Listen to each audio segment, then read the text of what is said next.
Emma Walker stood outside the towering glass building of Grayson Enterprises, clutching a worn leather folder to her chest. Her heart raced. Her palms were damp.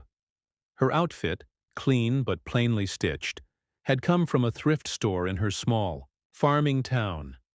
As she stepped into the air-conditioned lobby, the contrast between her world and this one struck her like a wave. Sleek marble floors, polished dress shoes, designer handbags. The faint scent of expensive perfume hung in the air. Emma's boots still bore the dust only farm fields leave behind. Her braid was neat, but not styled. Her nails short from labor, not manicured. The receptionist raised an eyebrow as Emma approached. "Can I help you?" she asked, a hint of skepticism in her tone. "I'm here for the 10:30 interview." "Emma Walker," she replied. The receptionist gave a tight, forced smile that didn't quite mask the judgment in her eyes. "Take the elevator to the 15th floor." As Emma turned away, she caught the sound of faint laughter and a whisper. "Who let the farmer in?" Her cheeks burned, but she didn't turn back. Her father always said, "Don't react to noise, react to purpose." So she kept walking. On the 15th floor, the interview room was stark and modern. A long table, 5 professionals seated behind it, men in tailored suits, women in high fashion. As Emma stepped in, their glances were immediate and unkind. "Miss Walker?" one man said, barely glancing up from her resume. "Let's make this quick. You studied agricultural economics. Interesting choice for a tech firm." Emma squared her shoulders. "Yes, sir. I grew up on a farm. I understand the daily struggles farmers face. I know your company just launched a green tech initiative aimed at rural development. I believe I can offer unique insight." A woman on the panel smirked. "You're applying for an analyst position. That's a big leap for someone with soil under their nails." Laughter rippled through the room. Emma paused, then spoke, calm and steady. "I may not wear your suits, but I've lived the problems you're trying to solve. I submitted a proposal under the Open Innovation Program your company advertised. If you review it—" Another panelist cut her off. "We're not here for pie-in-the-sky projects, Miss Walker. This is a serious company." "I am serious," she replied firmly, "and that proposal came from real pain, real solutions, years of lived experience, not just numbers on a spreadsheet." Just then, a knock at the door. A tall man in his late 50s stepped inside, simply dressed, but confident.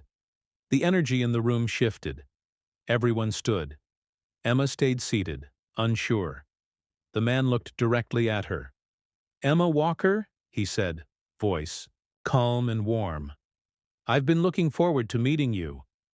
The panelists exchanged puzzled glances. Emma blinked. "Yes. I'm Emma." He smiled. "Good. I read your work." He stepped closer. The atmosphere changed again. What he said next silenced the room. The man who'd entered was none other than Mr. Alan Grayson, the founder and CEO of Grayson Enterprises. The air thickened. The panel straightened. Smiles tightened. Eyes widened. But Alan Grayson looked only at Emma.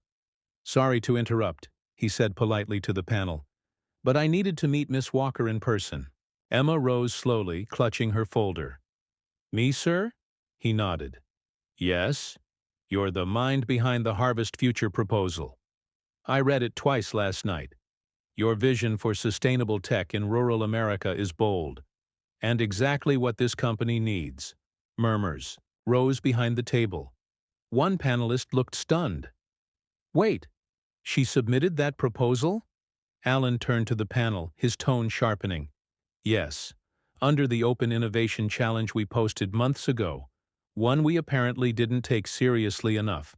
Then, turning back to Emma, his voice softened.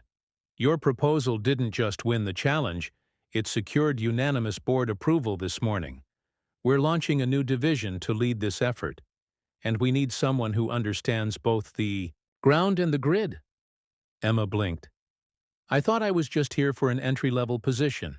No, Alan said gently. Then, to the panel's absolute disbelief, he bowed slightly and said, "You're here because you're the chairwoman of our new Rural Innovation Division, if you'll accept it." Gasps filled the room. One woman whispered, "Chairwoman?" Alan nodded. Emma will be leading the team that consults directly with communities and engineers on-site integration. She's lived this. None of us have. Emma's voice trembled. But I'm just a farmer's daughter. And that, Alan said with pride, is your greatest strength. You didn't learn solutions in a classroom. You lived the problems. Suddenly, the panelists who had laughed earlier avoided her gaze. The receptionist downstairs would soon hear the news. The people who mocked her boots? They'd be reporting to her department. Alan extended his hand. "What do you say, Miss Walker?"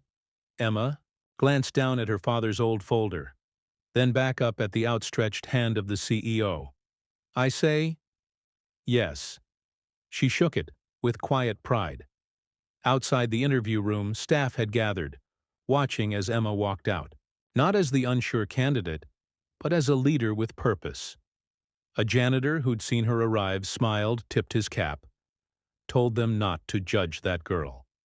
Later that week, a photo went viral on the company's internal page, Emma, in her boots and a braid, standing beside Alan Grayson as he introduced her to the board, captioned simply, "She grew from the ground up, and now she's helping us rebuild it."